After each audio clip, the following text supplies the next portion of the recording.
Join with me as I unbox my new tools for incense burning. Just to give you a little background, my old cauldron was lost when I moved from my old apartment to my new one. And then I got it from Marinduque from Gabisan Pottery, wherein I experienced the pottery back then. That was really humbling and grounding experience to mold the clay from my hand. It is truly respectable and admirable na nakilala ko tong pattern na to, because imagine the drawing parallels between the creativity and transformative process of pottery and the symbolic, magical, and spiritual practices associated with it is truly amazing aside from artistry.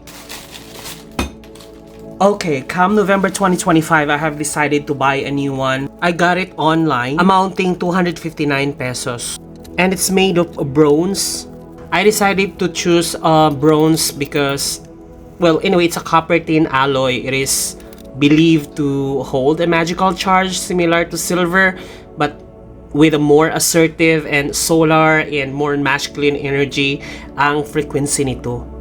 First things first, I have to clean the energy attached to the item that I bought kasi hindi natin alam kung random lang to kung saan to galing. So, cleaning using the Sage Mist. It is prepared and cured by Lunar Soul PH. So, similar siya sa pagpapausok ng sage. Just to clean before ilagay ko siya doon sa isama ko siya sa mga gamit.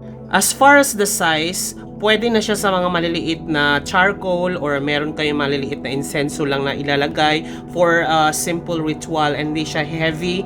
But kung heavy ang cleansing mo, kailangan mo ng medyo mas malaki, lalo na kapag maraming uling. Pero mga maliliit na insenso lang ilalagay, pang paapoy lang ng konti, at saka yung mga laurel na mga konting mga herbs lang na susunugin mo just for the cleansing, it's enough na siya. And then medyo mainit lang talaga siya hawakan kasi nga made of metal, madaling mahawakan yung init. But again, the size itself is effective naman siya sa akin dahil nga maliit lang naman yung location or yung place ko. That's it for today, and that was my story.